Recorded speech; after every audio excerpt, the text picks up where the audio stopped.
And now I'd like to hand over to my colleague Colum Lynch, Senior Global Development Reporter at Devex.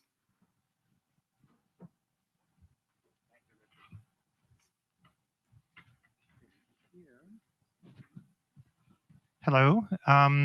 I'm going to introduce our next guest. We have Doreen Bogdan-Martin, the Secretary General of the International Telecommunications Union, and we'll be talking about sort of all sorts of issues involving AI and the digital compact. So why don't we have a seat? Thanks for coming and joining us.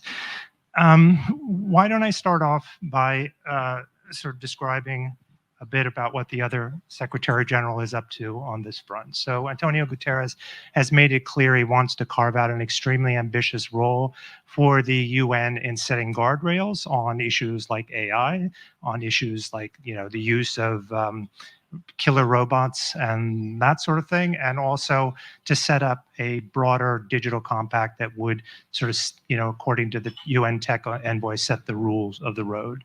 So maybe you could talk a little bit about sort of where ITU fits into this broader kind of ambition, what piece of this, you know, ITU is responsible for. You know, do you get to set the standards on some elements of these issues, or do you have to wait for the member states to get together and agree on treaties and resolutions and that sort of thing? So. Thank you. Good afternoon. Great to be here. So maybe if I could start just to share, of course, ITU is a specialized agency of the UN. We're 158 years old, started with the telegraph, very focused on connectivity and connecting the unconnected. And with a third of humanity not connected, I think we have a big job still ahead of us. We are closely working with the Secretary General, with the Tech Envoy, on everything digital. We worked closely when the SG launched the Digital Cooperation Panel. We were key partners in the development of the roadmap, and we're also very engaged in those discussions on AI and AI governance. Back in 2017, the ITU launched its AI for Good Global Summit.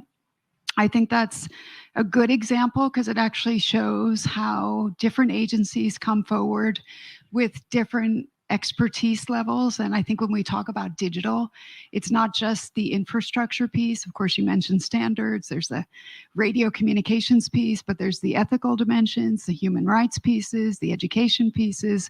And so actually, when we talk about AI, I think it has an impact on each and every institution. So with AI for Good, we've gathered some 40 agencies. We've compiled a list of 300 use cases that actually show what each agency is doing. Right. So along that line, I had to write a piece on AI, the Digital Compact, recently, and it was sort of a struggle to pick apart, you know, who is doing what. It's a very naturally fragmented organization. The specialized agencies are almost, you know, they have their own, you know, their own rules and their own sort of governance standards. And so, you know, you mentioned ethics. UNESCO is doing ethical guidelines. The High Commissioner for Human Rights is doing also stuff that fits into that area as well. The Secretary General's office, under the head of global communications, is setting up an office to fight disinformation in UN peace missions and that sort of thing. So, how does all this stuff come together? Is everybody coordinated? I get the sense not necessarily, that there's some duplication, some competition.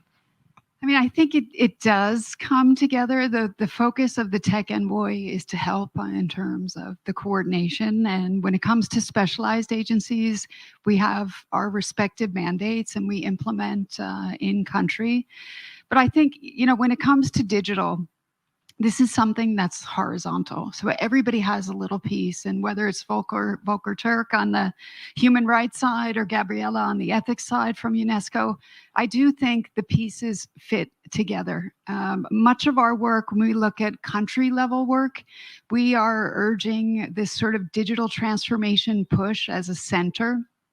And from that digital transformation push, you can hook with education, UNESCO or UNICEF. You can hook with agriculture, FAO. You can make all of the hooks. So it actually, the pieces come together, I think, quite well on the ground. We've heard over the weekend a couple of exciting announcements. There's this joint SDG fund. It now has a new window, as they call it, for digital transformation. And I think those kinds of efforts put the partners together and also bring the agencies together on the ground. You know, had a conversation with someone who deals with reform issues for the UN, and they said, you know, they always come up with great ideas for reform, and then once it goes through, you know, the membership, that it sort of comes out not as useful as it could be.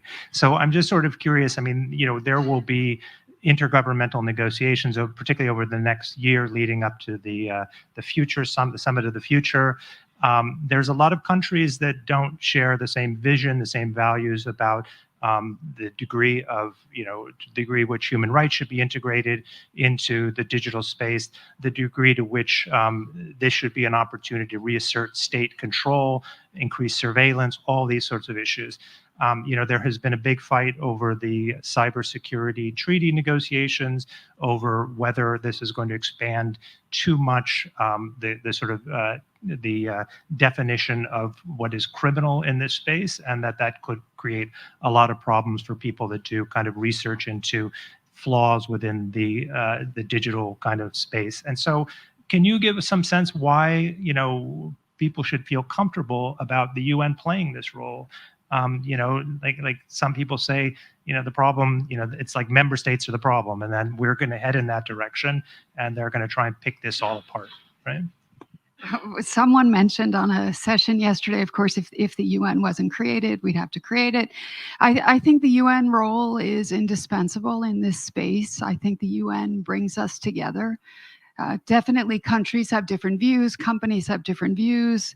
What's unique about the ITU is that we actually have private sector members. We have 800 private sector members in addition to our 193 member states. So yes, member states have different views, but I think in one space that they're unified is in the importance of digital.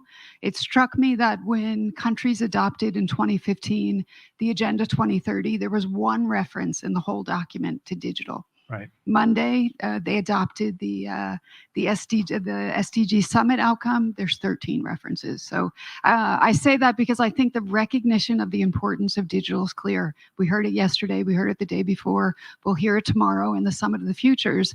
And we need to focus on closing the digital divide, skilling and upskilling our populations so that people can actually leverage digital technologies to improve their lives. Right. So one thing I keep hearing from, you know, people in the tech community, human rights community, is that, you know, the internet requires, unlike other issues, direct involvement with other stakeholders, with private sector, with tech, that sort of thing. The UN is basically state-centric. And I mean, I had a conversation some time back with the Pakistani ambassador to the UN, Akram Munir, and he kept coming back to this notion of like, you know, what's all this, you know, talk in the common agenda about the stakeholders? We're the deciders here, right? So is that likely going to be much of an issue? I mean, is there concern? I mean, this is sort of somewhat related to my previous question, that that it's, you know, that this is a state-centric organization, and they will find an outcome that sort of reinforces the role of the state over other stakeholders. So picking up on your first point on the internet governance sort of process, we have the Internet Governance Forum, which is multi-stakeholder by essence since its creation. And of course, the IGF leadership panel is also multi-stakeholder. We're looking to that panel to come up with some strong recommendations to reinforce the role of the IGF. I would say the same is true on the World Summit on the Information Society process. Keep in mind, next year, as you said, is the Summit of the Future. The year after is WSIS Plus 20. That's also very multi-stakeholder. So we have to leverage these multi-stakeholder efforts to be able to feed into other member state processes. I would say on the Global Digital Compact, I think the co-facilitators from Sweden and Rwanda have done a great job in trying to bring in the voices, the whole consultation process, to make sure at least the voices are heard as the policy document and framework moves forward. Right. Let me just, as a last question, we're running out of time, but you've been at the ITU for a long time. There was competition for the role with the Russian candidate. There was sort of leadership with Chinese for a while. What is it like dealing with some of those countries who have a reputation for not being particularly progressive on these issues of freedom of speech? What was it like? I mean, are the Chinese, for instance, trying to rewrite the rules of the internet in the ITU and other parts of the UN?